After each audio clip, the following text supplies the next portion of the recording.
Hi guys, Milog Tarot here. Welcome back po for your kapalaran sa pag-ibig. Para po ito sa mga Earth signs, Taurus, Virgo, and Capricorn. Maglalagay na lang po ako ng timestamp sa may description box para po mapuntahan ninyo ang inyong zodiac signs. Pero syempre, this is a general reading, kaya hindi po lahat ay makaka-relate. Okay, so we will start po with Taurus. Ano kaya yung posibleng pagdaraanan ng mga Taurus sa mga susunod na mga araw?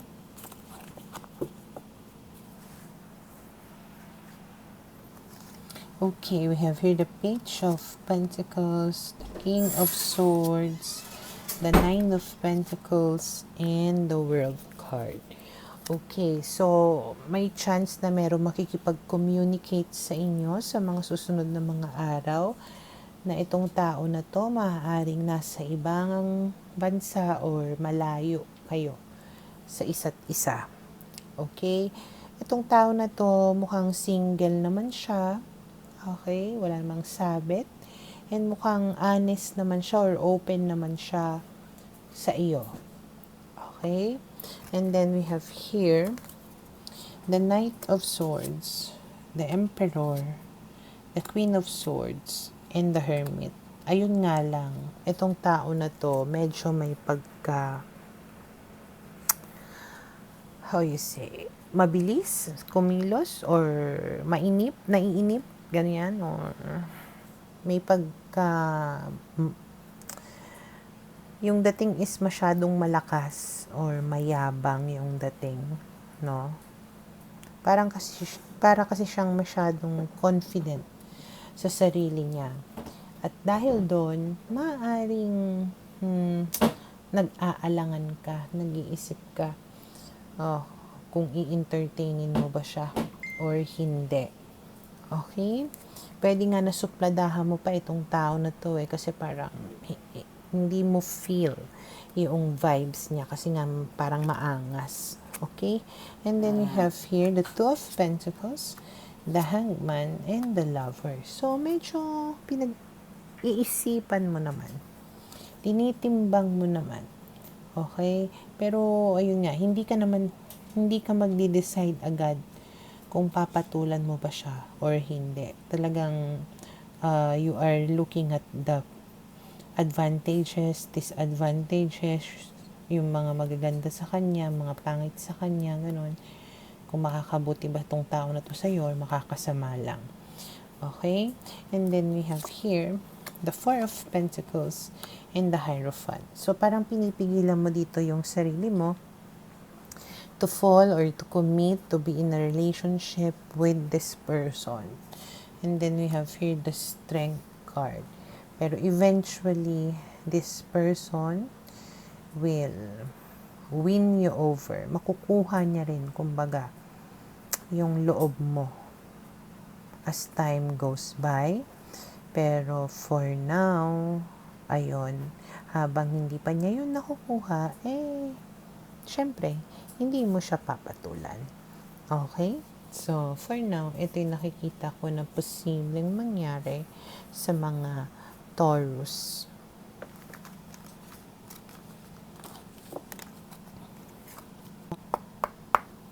Para sa mga Virgo, okay, let's see ano kaya yung posibleng pagdaraanan ng mga Virgo sa mga susunod na mga araw.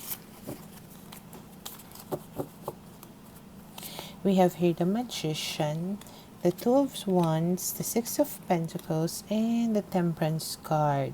Okay, so mukhang sa mga susunod na mga araw, meron kang mga minamanifest na magkakatotoo. Okay, na parang this is the perfect timing, this is the right time for things to happen, for you to receive, kumbaga what you deserve, ganyan. It has something to do with, a good future for you. Na talagang matagal mo tong pinangarap, plinano, inasam, ganyan, and it's finally going to happen. Okay, and then we have here the Four of Pentacles, the Knight of Wands, the Knight of Cups, and we have here the Knight of Pentacles. Okay, so tatlong knights yan. Malaki yung chance, no, na may isang tao dito na parang todo-todo. Yung pagkilos or pagbalik towards you, no? Or pagdating sa'yo, itong tao na to. Na this can be somebody na up to now, hindi mo pa totally na let go of. Okay? At mukhang sa kanyang pagbabalik, talagang mararamdaman mo yung passion, yung love, and commitment towards you. Okay? And then we have here, the Justice card, the Four of Swords, and the Star. Again, the Star talks about wishes coming through. Justice card, na sabi ko na kanina, yung parang it will be given to you. What you need, what you deserve. Okay? And then, Four of Swords, ibig sabihin, parang kailangan mo na lang mag-calm down, mag-relax, mag-chill, kasi nga, mangyayari na kung ano yung gusto mo na mangyari. And then, we have here, the Devil and the Four of Wands, which means, parang strong connection with somebody that will eventually lead into an engagement, even marriage, no? And then we have here the King of Wands. So malaki yung chance na itong tao na ito ay fire sign, Leo, okay, na talagang punong-puno ng passion or interest sa iyo. Okay, na parang it can also be a soulmate connection, since we have here the Devil and we have here also the Temperance card, na parang it's meant to be, na this is the perfect timing for the both of you to finally be together. Okay, so for now, ito yung nakikita ko na posibleng mangyari sa mga Virgo.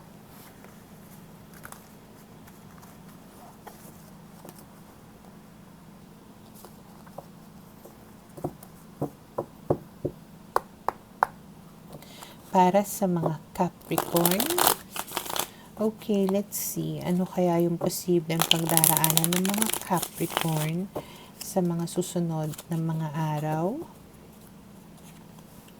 We have here the Four of Pentacles, the Five of Cups, the Death card, and the Justice card.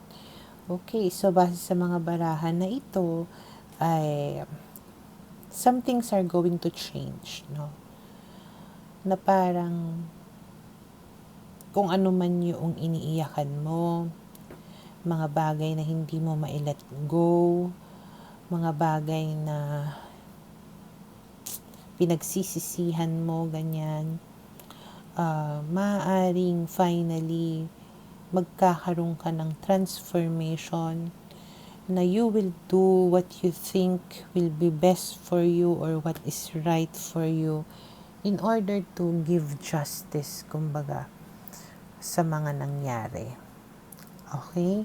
And then we have here the Four of Cups, the Queen of Wands, the Devil, and the Six of Cups. So parang may mga bagay, no, na pinanghinayangan ka, pero you feel like kailangan mo na nga na umusad or kalimutan yung mga bagay na nangyari, na tipong alam mo na kapag pinalikan mo pa itong tao na to, ay magiging magulo lamang yung buhay mo, na parang masyadong naging toxic yung connection ninyo na dalawa. And then we have here the Hierophant, the King of Wands, and the Eight of Pentacles. Ngayon, ang nakakaloka dito, is the moment that you tell yourself na kailangan mong magbago, kailangan mong mag-let go, doon mo rin makikitaan yung person mo ng effort. Okay?